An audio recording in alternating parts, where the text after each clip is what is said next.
Muchas gracias a todos los presentes por haber asistido desde temprano y, y bueno, esto será grabado. Les pasaré el documento y la grabación como tal. Es la segunda sesión que tenemos acerca de Agile Scrum. La idea es que no solamente conocer la metodología, sino que lleguemos a dominarla y también como una herramienta o un espacio de autoevaluación donde nos miraremos a nosotros mismos como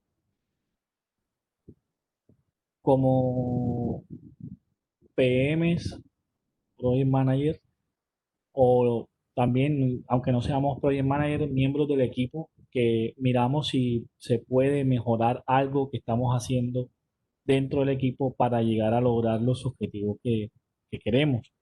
Puede que aquí nos demos cuenta, oye, de pronto estamos fallando porque precisamente no estamos cumpliendo con esto.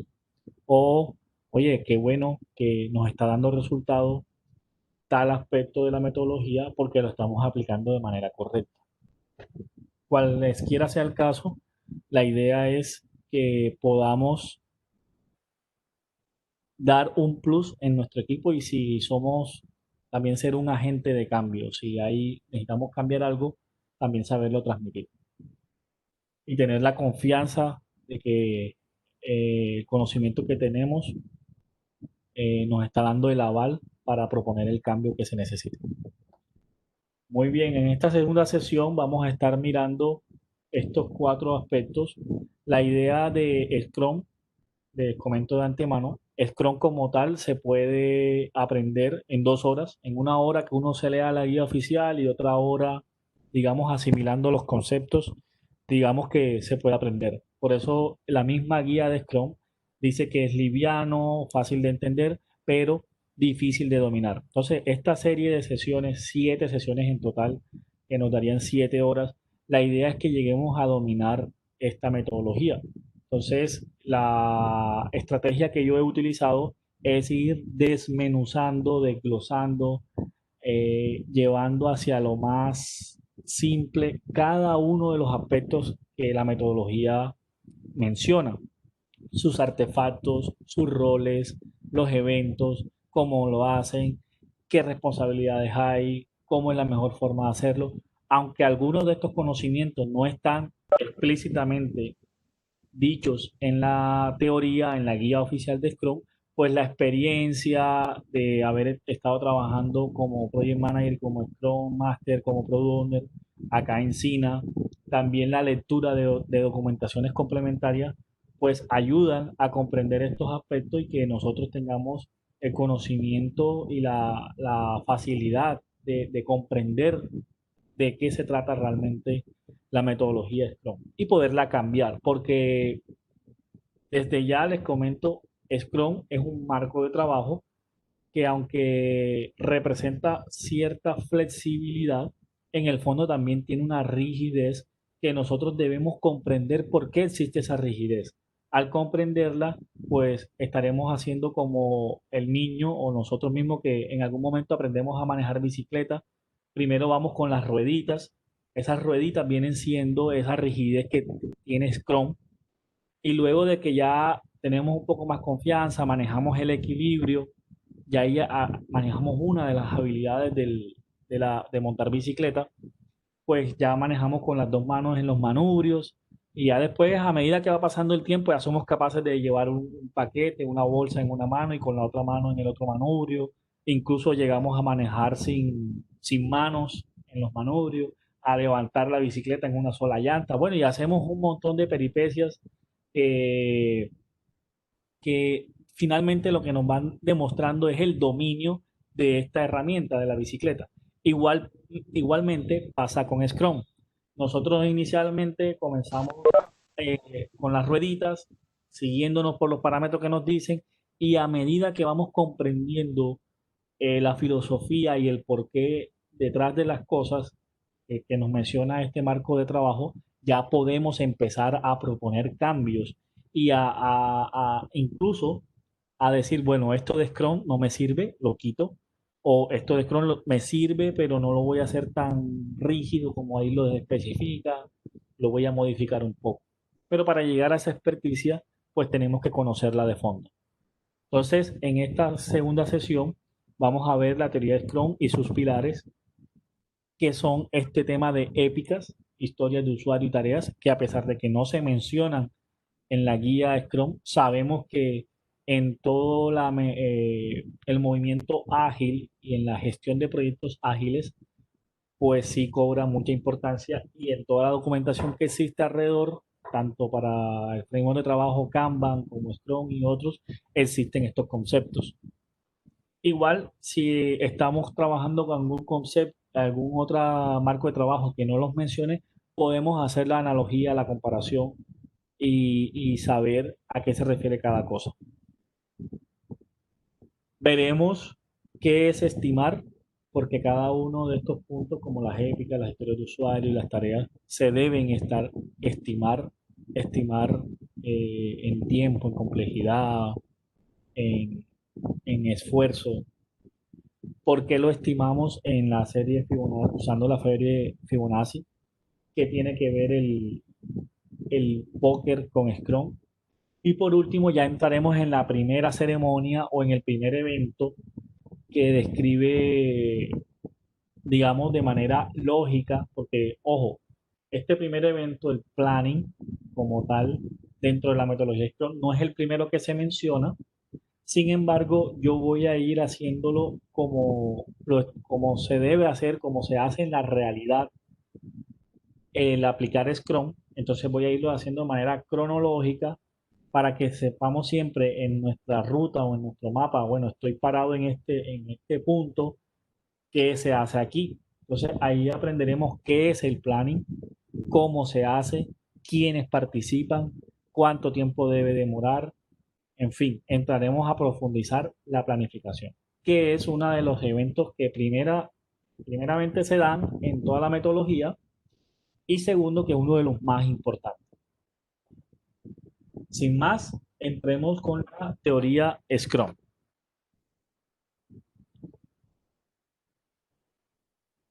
La teoría Scrum se basa en el control de procesos empíricos, eso es lo primero que hay que saber, o empirismo. Y como segunda parte, que ya lo habíamos visto en la sesión anterior, Scrum se emplea un enfoque iterativo e incremental. Vamos desglosando cada una de esas partes. ¿Qué es este tema del empirismo? Bueno, el empirismo se refiere a que el conocimiento procede de la experiencia.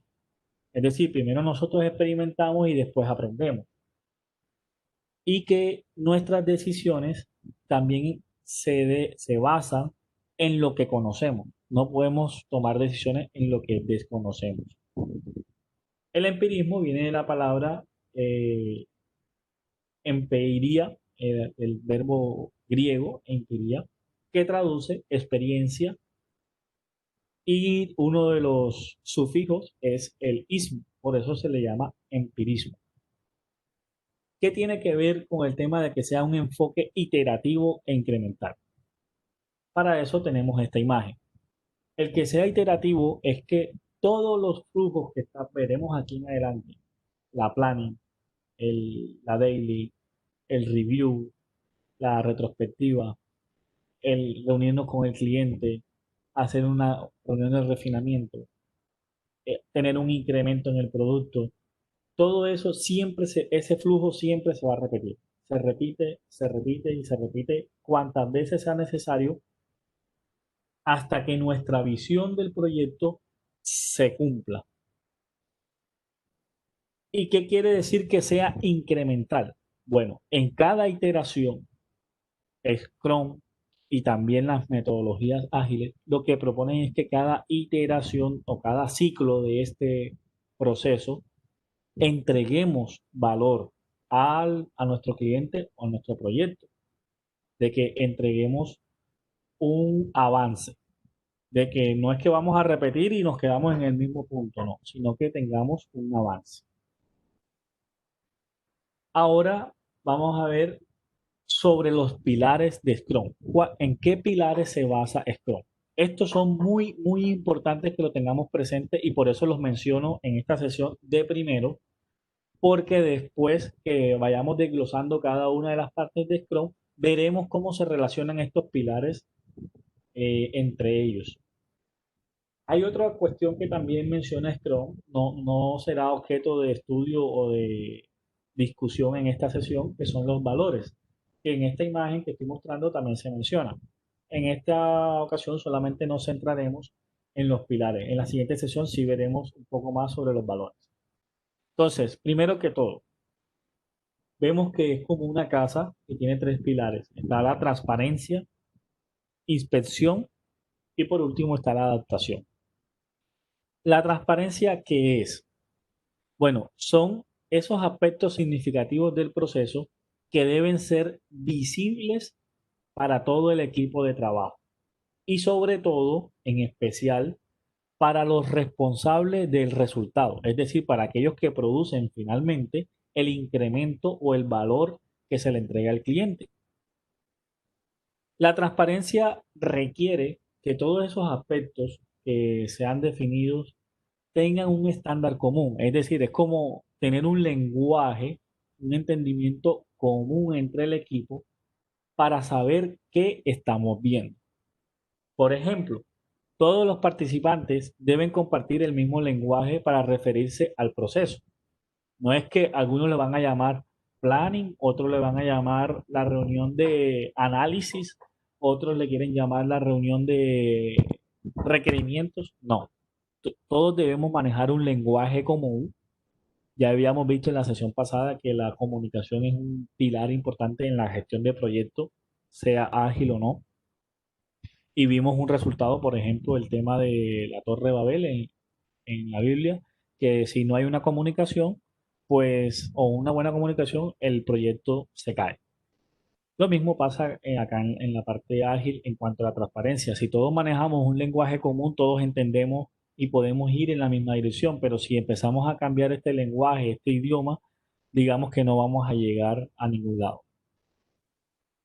Por otro lado, la transparencia también tiene que ver con los objetivos o lo que en la documentación, en la guía oficial de Scrum se le llama la definición determinado. Todos en el equipo deben saber qué es cuando, cuando una tarea, una historia está terminada. La definición determinado debe ajustarse para todo el equipo. Por ejemplo, en las etapas de desarrollo, puede que muchos desarrolladores lleguen hasta la etapa en la que ellos hacen unas pruebas propias, hacen automatización de pruebas y se lo pasan a un QA, a un tester. Y digamos que para ellos esa tarea ya está terminada. Como en Scrum no existe diferencia de los roles dentro del equipo de desarrollo, pues la definición hasta ahí no está del todo bien. ¿Por qué? Porque para el QA todavía no está terminado y para el cliente puede que tampoco. Por ejemplo, eso puede que esté en un ambiente de pruebas eh, y no está publicado en un ambiente productivo. Entonces, para unificar el término o la definición de terminado, todo el equipo debe entenderlo. Por ejemplo, una buena definición de terminado es que la tarea que resulte en el flujo de trabajo del por hacer, estoy haciendo, en revisión y terminado, significa que está en producción, que que ha sido probado, que ha pasado todos los criterios de aceptación, está en producción, está siendo usada por el usuario, el cliente final, y además funciona bien. ¿Vale? Entonces, esa sería una mejor definición de terminado y más aproximada a lo que se quiere. El segundo pilar de inspección, bueno, nosotros habíamos visto la semana pasada de que ya sea en la gestión ágil o no, finalmente esto es un proceso. Para lograr un objetivo es un proceso que se pasa por distintas etapas. un inicio, una planeación, una ejecución de lo planeado. Luego existe ahí viene esa etapa que se juega en paralelo con la ejecución, que es de control y seguimiento. Ojo, no es controlar de que no, tú no puedes hacer tal cosa. No, no. Acá en Scrum, la inspección es, se- tiene bien claro qué se debe inspeccionar. Esto lo pueden apuntar porque es una gran diferencia entre las personas que saben de Scrum y los que lo dominan. La inspección en Scrum se refiere única y exclusivamente a los artefactos que menciona la metodología. No se refiere a las personas, se refiere a los artefactos y a los procesos. Entonces, ya veremos más adelante cuáles son esos artefactos, aunque la semana pasada los alcanzamos a ver, que es el backlog, el sprint backlog y el incremento. Entonces, la inspección, este pilar de Scrum, principalmente está orientada a mirar frecuentemente estos artefactos, el progreso hacia ese objetivo y detectar variaciones indeseadas. Si ocurre una variación muy significativa, para eso existen los distintos eventos, donde ya entramos en el siguiente pilar. Ya ahí no, empezamos a tocar el siguiente pilar, que es la adaptación. Es empezar a tomar decisiones antes, o más bien, decisiones tempranas para evitar una catástrofe. Un ejemplo, aquí en Cartagena hubo un proyecto de construcción de un edificio que según iba a ser el edificio más grande de Latinoamérica. Resulta que este edificio lo hicieron cerca de la playa.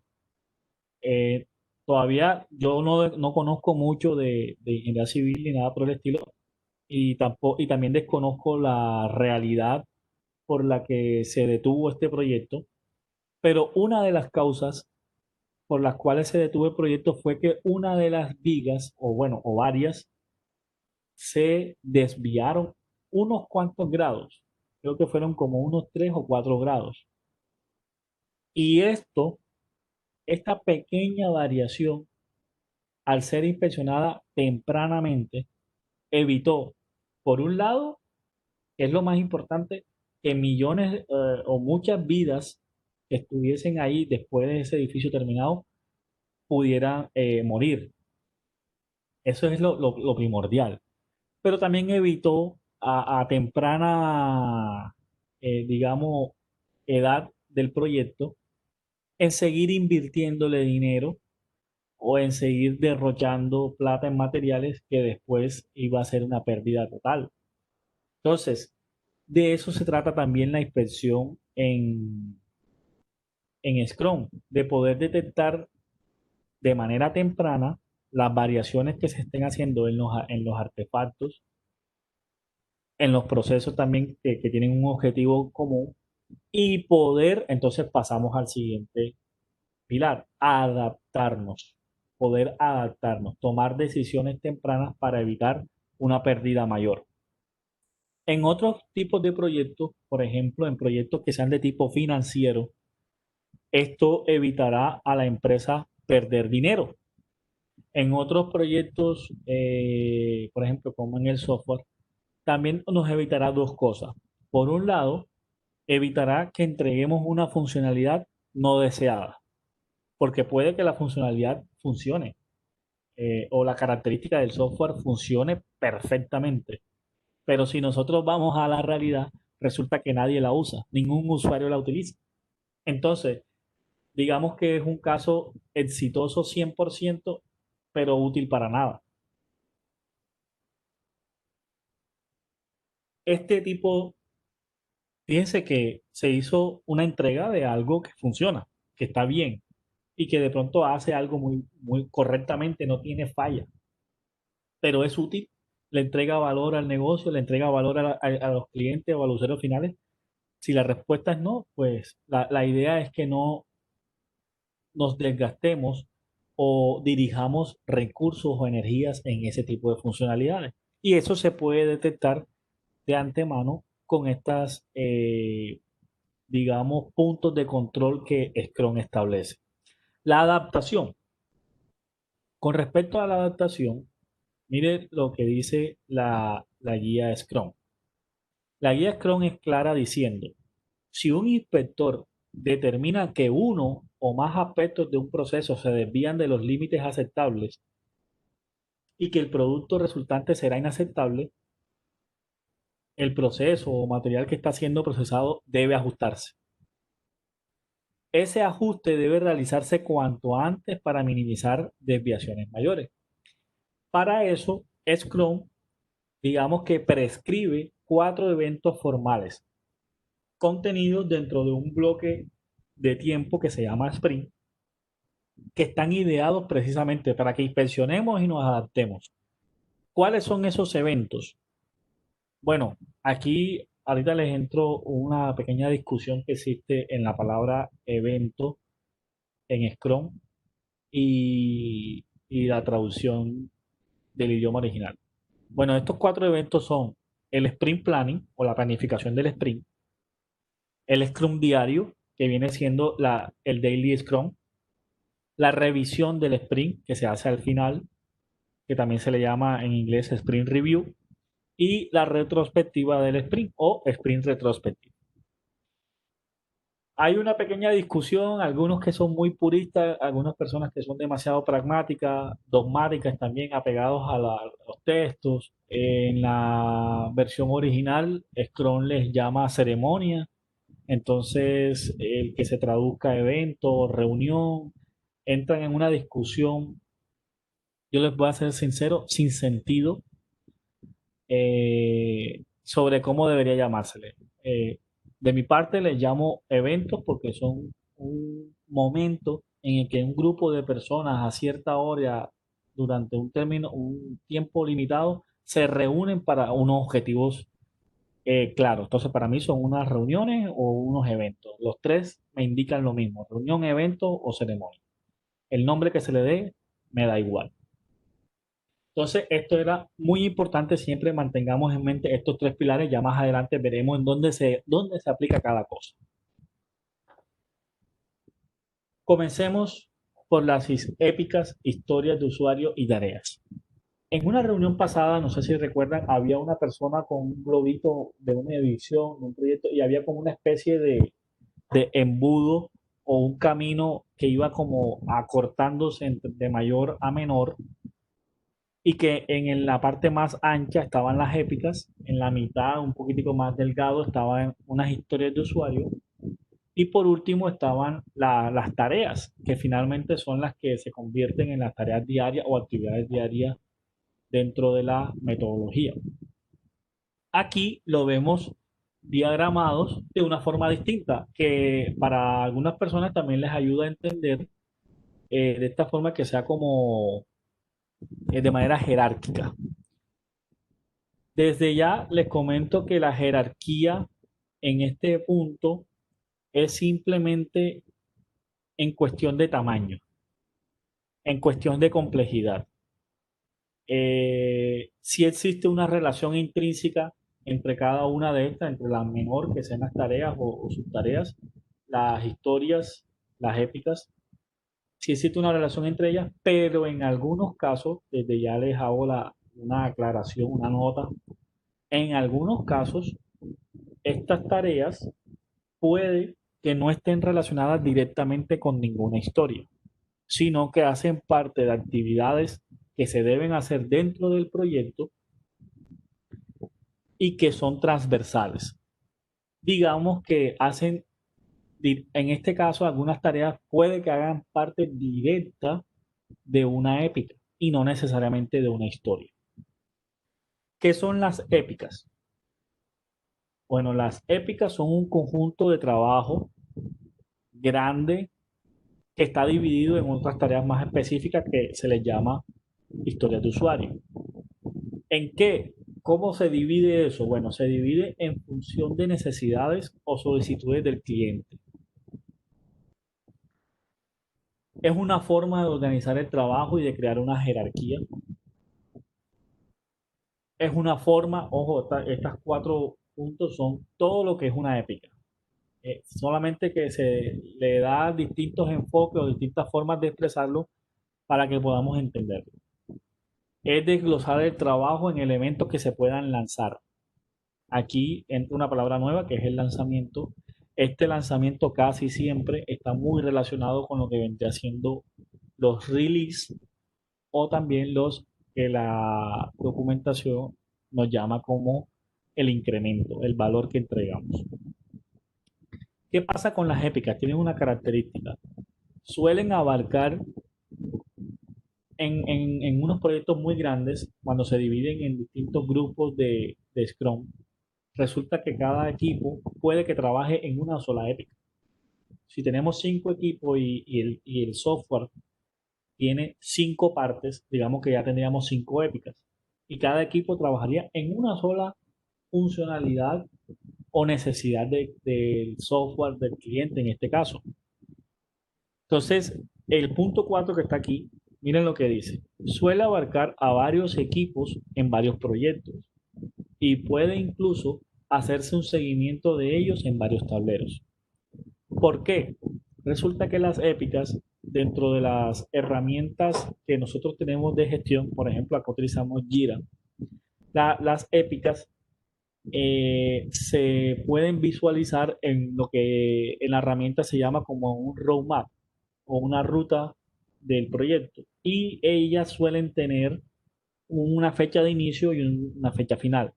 Entonces, por eso aquí se menciona de que se puede hacer un seguimiento de esta épica. Recordemos que los proyectos tienen una naturaleza temporal. Lo mismo pasa con cada una de las partes en lo que dividimos una funcionalidad a entregar. También tienen una fecha límite, un alcance, tienen unos costos, unos recursos, unas limitaciones, también tienen unas solicitudes o exigencias de calidad. Entonces, todos estos elementos sirven para hacer seguimiento del proyecto. El último punto dice que casi siempre se entregan a lo largo de una serie de sprints.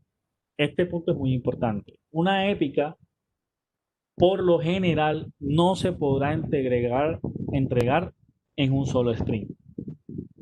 Recordemos que los sprints son un bloque de trabajo, un bloque de tiempo determinado que se recomienda que sea entre van entre una semana a 4 semanas. En el caso de las 4 semanas, pues nos demoramos, ya yo había explicado la vez pasada, nos demoramos mucho tiempo para ver un resultado. En un mes cambia mucho las necesidades, las circunstancias, y digamos que estaríamos adaptándonos tardíamente en algo que no deseemos. Entonces, puede que en algunos casos una épica, si tenemos un sprint de 4 semanas y la épica demoraba las 4 semanas, puede que se den un sprint, pero por lo general eso no sucede. Una épica casi siempre se lleva 2, 3 sprints, incluso más. Una clave, esto lo pueden apuntar, una clave de las épicas es que el alcance de estas es flexible. Voy a hacer una pausa ahí. ¿Qué quiere decir que una épica es flexible? Bueno, quiere decir que inicialmente una funcionalidad, cuando la definimos en el primer momento, puede que tome un tamaño small, pequeño, pero con los comentarios de los clientes a medida que vamos haciendo entregas y también con la velocidad y digamos, la capacidad del equipo, esta épica puede que crezca o incluso puede que se reduzca. Entonces, el alcance de las épicas es flexible. Eso es una ventaja de las épicas en las metodologías ágiles. ¿Qué es una historia de usuario? Bueno, una historia de usuario, si ya habíamos visto ahorita que las épicas se conformaban de historia, bueno, la historia es un objetivo final, es algo mucho más pequeño, es un trabajo descrito. Aquí también voy a hacer esa aclaración. Las historias de usuario es una funcionalidad descrita desde el punto de vista del usuario. El propósito de la historia es articular un elemento de trabajo que entregará valor. Y por último, importante, es que las historias de usuario encajan bien en los marcos de trabajo como Scrum y Kanban. Puede que en otros marcos de trabajo no encajan muy bien. ¿Qué beneficios claves tiene la historia de usuario? Bueno, que se centran la atención desde el usuario. Siempre deben estar escritas desde el punto de vista del usuario final. Esto es un beneficio porque ya empezaremos a ver funcionalidades como las vería el usuario, como sus necesidades lo ameritan. ¿Qué otra facilidad o beneficio tiene una historia de usuario? Bueno, las historias permiten colaboración. ¿Cómo así? Al nosotros tener un objetivo definido, el objetivo, el equipo puede colaborar para decidir cómo ofrecer un mejor servicio al usuario y cumplir con dicho objetivo. Y aquí entra algo importante que se mencionó en la sesión anterior. Recuerden que nosotros vimos que la parte de gestión de proyectos ágiles, dentro de la definición de agilidad, se decía que permitía una solución rápida, eficaz y creativa por parte de los equipos. Entonces, aquí las historias de usuario, al definir una funcionalidad en concreto, permite que el equipo también proponga creativamente o desde su experiencia cómo resolver esa funcionalidad de una mejor forma. Me explico con un ejemplo. Creo que lo mencioné fue en otra reunión, no lo mencioné en la sesión pasada. En una empresa en la que yo trabajé anteriormente, había una necesidad para tomar una cita. Y para tomar esa cita se necesitaba primero decir una fecha. Resulta que la persona que hizo el mockup o el diagrama, el esqueleto de la pantalla donde se iba a pedir esta fecha, dibujó tres drop-down lists o tres convitos de selección, uno para día, uno para mes y otro para año. Resulta que luego, cuando ya esa funcionalidad llegó así tal cual al cliente, se vio que no cumplía la ley de los tres clics. Que nosotros para una funcionalidad en concreto no deberíamos dar más de tres clics. Si damos más de tres clics, ya en esa funcionalidad, digámosle que estamos dañando la experiencia de usuario. ¿Qué pasaba? Aquí se necesitaban 6 clics para escoger la fecha solamente, en esa sola pantalla, y habían otros datos que se necesitaban del usuario que estaba pidiendo esa cita. Se necesitaba un clic para desplegar el dropdown, otro clic para escoger el día. Y así lo mismo, dos para el mes y dos para el año. ¿Qué pasa? Volviendo con el tema de que permite la colaboración, las historias permiten la colaboración y la propuesta creativa de los equipos.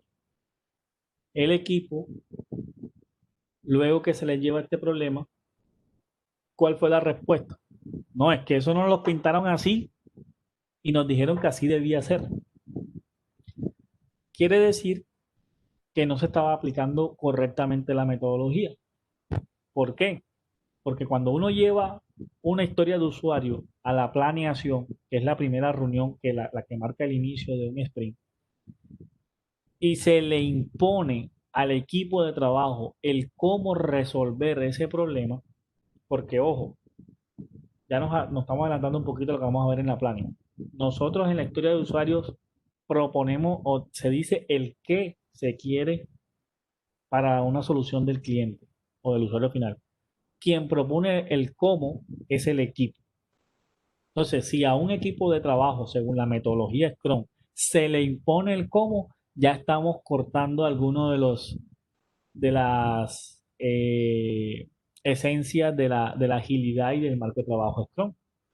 Entonces, no estamos cortando de las alas. Bueno, el equipo de trabajo propuso, para terminar el ejemplo, el equipo de trabajo propuso un calendario y digamos que fue mucho más fácil escribir la fecha. Por último, uno de los beneficios clave de las historias es que motivan. Cada historia del equipo, con cada historia, el equipo de desarrollo disfruta de un pequeño reto y una pequeña también victoria después al final. Y aparte de eso, también aumenta la motivación porque permite en cada reto de estos pequeños proponer una solución creativa. Por último, las tareas ya son un desglose muchísimo mayor y aquí se cumplen dos cosas. Las tareas es una actividad específica, pequeña, que puede o no hacer parte de una historia de usuario. Es tan pequeña y puntual que no se puede considerar una historia de usuario.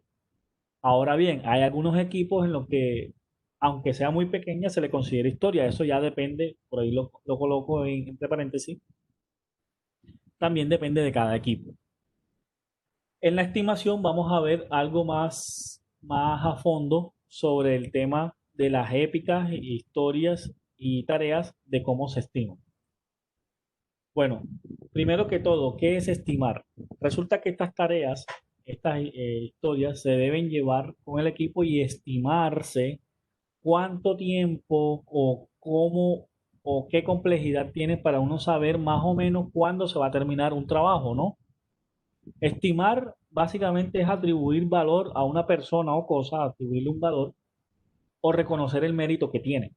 Entonces, llevando esta definición a las épicas, a las historias y a las tareas, es darle el valor que tiene, es puntuarlo, es darle un número, es representarlo gráficamente con un número o con una magnitud, bien sea escalar, donde digamos en las historias de usuario de una tarea, qué complejidad tiene, qué tamaño tiene, qué tan difícil es hacerlo, qué tanto puede costarle al equipo en recursos, en energía, en hacerlo.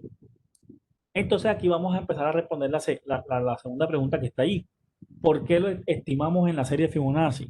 Resulta que nosotros, por ejemplo, para estimar, nosotros utilizamos términos de referencia en los humanos en general. Grande, pequeño, mediano, alto, bajo, ancho, largo, distante, 1 kilómetro, ¿sí o no?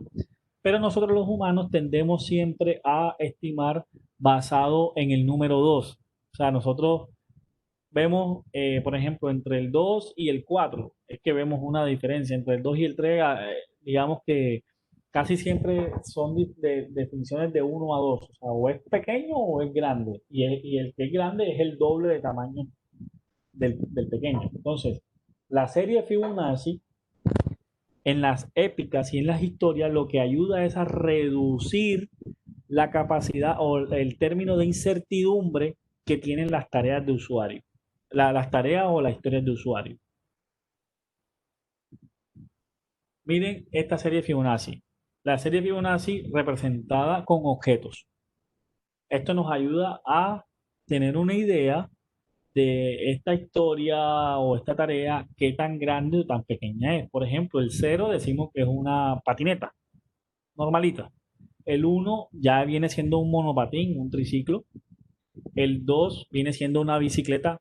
Y ojo, aquí ya empezamos a ver algo en la esencia de la puntuación que se hace con la serie Fibonacci. Nótese que el tamaño de los objetos va creciendo. Y no solamente eso, sino también la complejidad para manejar estos objetos.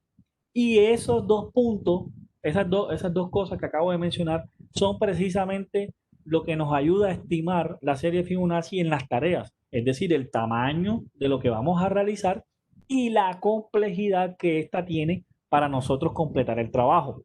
Entonces, no es lo mismo yo manejar un monopatín que tiene punto uno aquí que manejar una bicicleta. Ya la bicicleta, como habíamos visto al inicio, tiene unas habilidades distintas, el equilibrio, bueno, la percepción de los que están a los lados, en fin, un montón de habilidades más complejas. Y si pasamos a la 3 Es una moto ya pequeñita, automática, no tiene de pronto un acelerador, un embrague, tiene nada más tiene freno y acelera. Mientras que si ya llegamos al 5 es un coche, es un carro, y ya este sí tiene una complejidad muchísimo mayor, es un tamaño también mayor que los otros objetos. Y así vamos subiendo en cuanto a complejidad y tamaño para resolver un trabajo.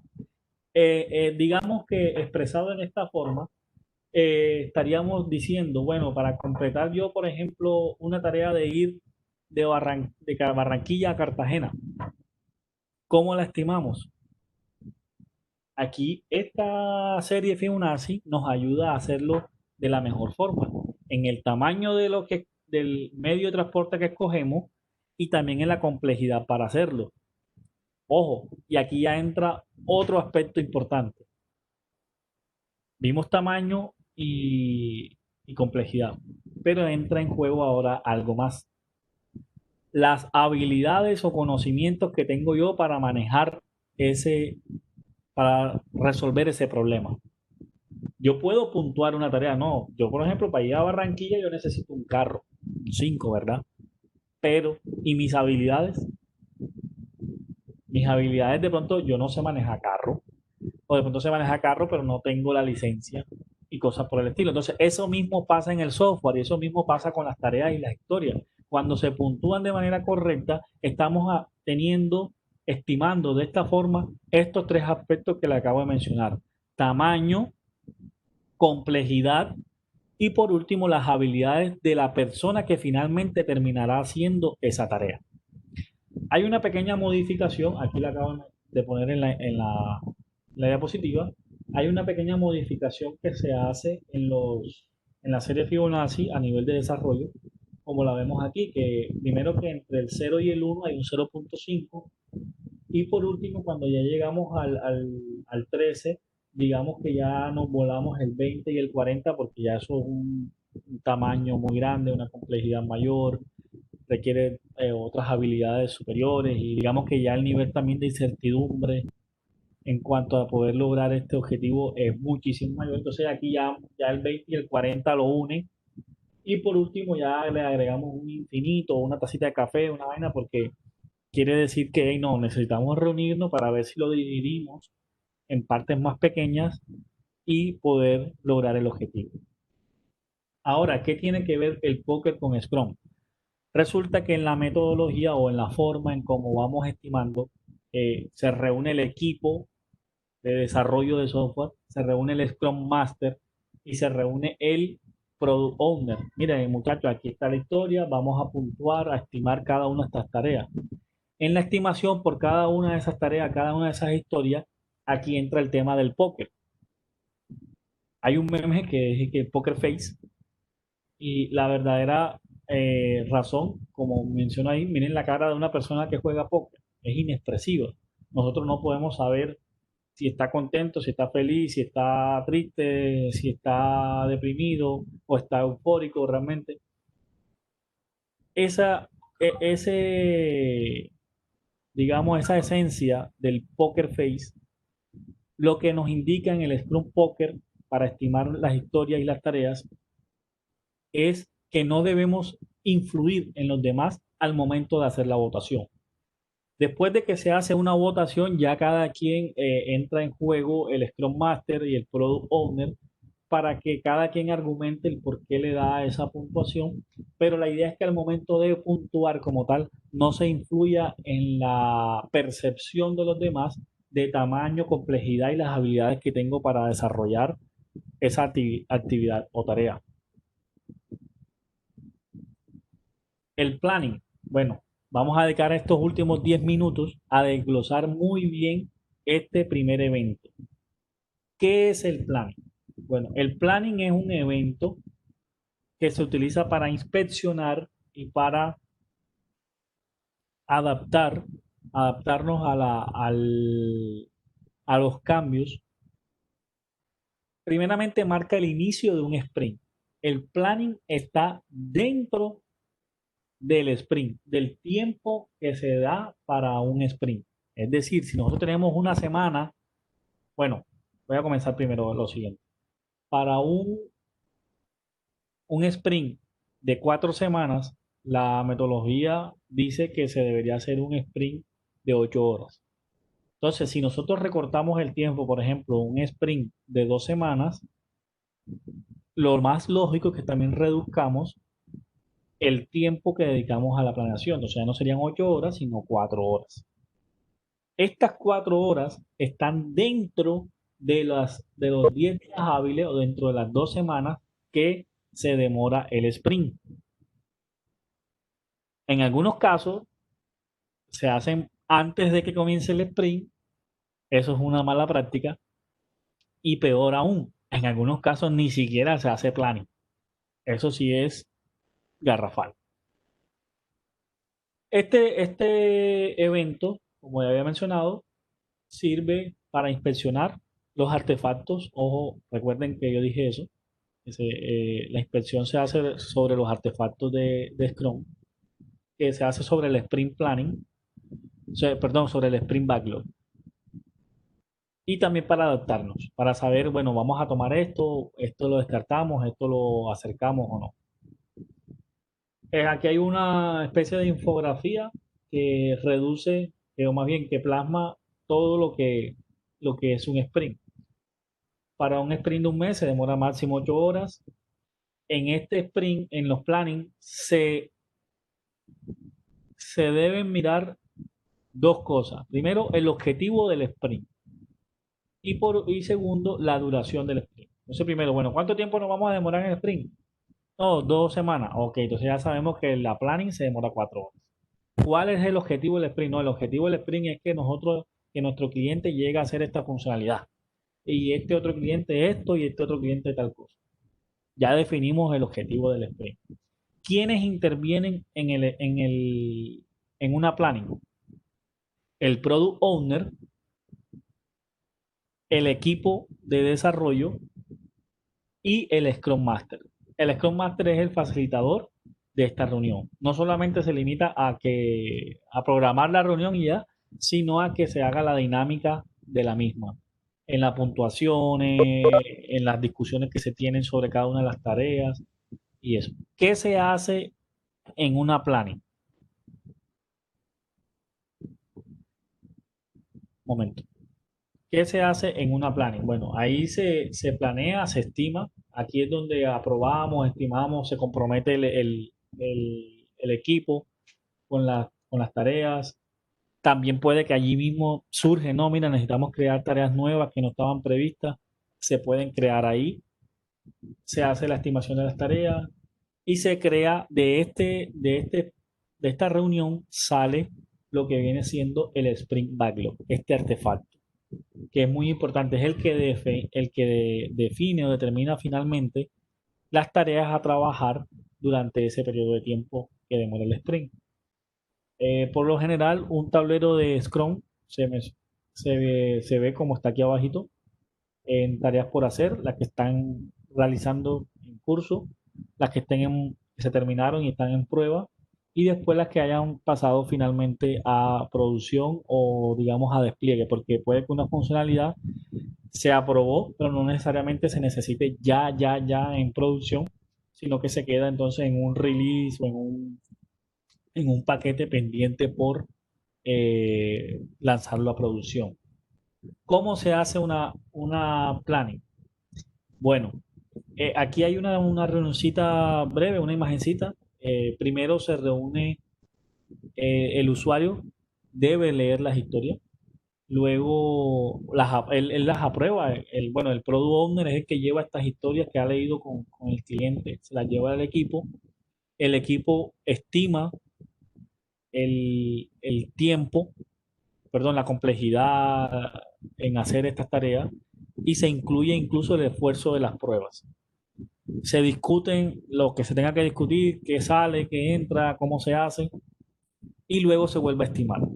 Pero realmente, cómo se hace el sprint y cuál es el objetivo de un sprint está representado en esta imagen. Es decir, tenemos una entrada que es el backlog o la lista de cosas que potencialmente se pueden formar parte del sprint actual. estas entradas son las funcionalidades que se necesitan del proyecto. Para esto se requiere una habilidad por parte del Product Owner para llevarle al equipo en esta reunión las tareas más importantes, las que vayan a generar mayor valor al cliente. Esa es la entrada del plan. Aquí se responden tres preguntas. Bueno, dos preguntas. El qué y el cómo. El qué es el objetivo del sprint, lo que veíamos en la diapositiva pasada. El objetivo del sprint.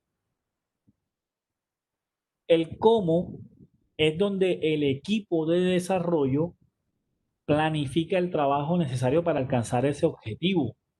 Entonces, aquí es donde, como mencionaba ahorita, puede que surjan tareas nuevas que no escribió el Product Owner, porque el Product Owner escribe lo que quiere el usuario, pero las tareas que se requieren para lograr esos objetivos las determina el equipo de desarrollo.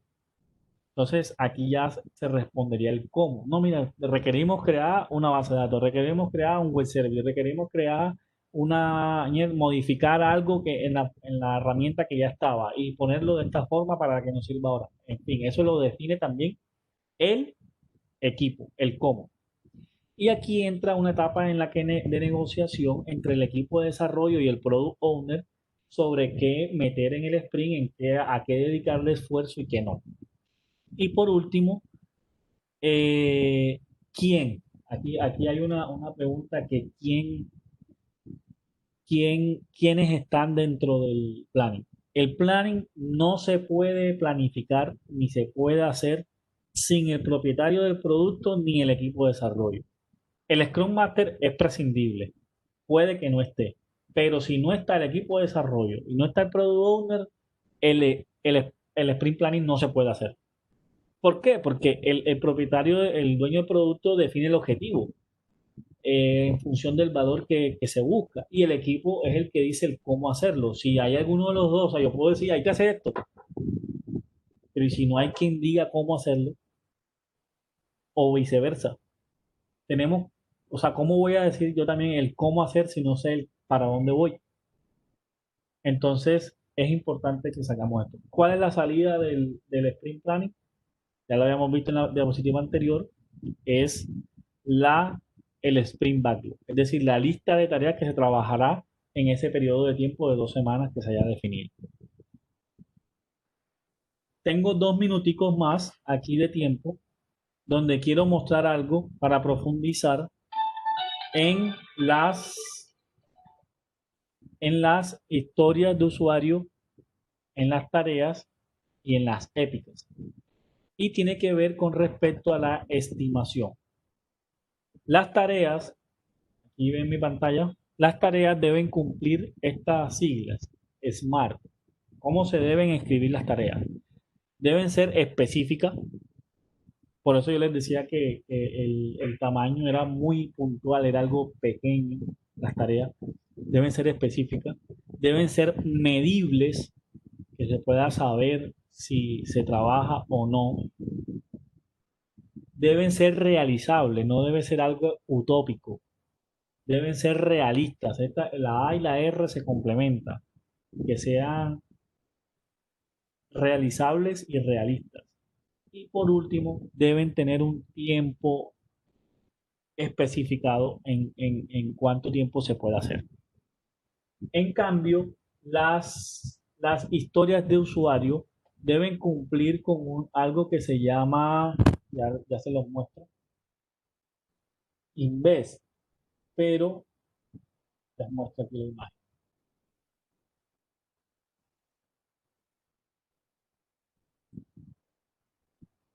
¿Qué es esto del Invest?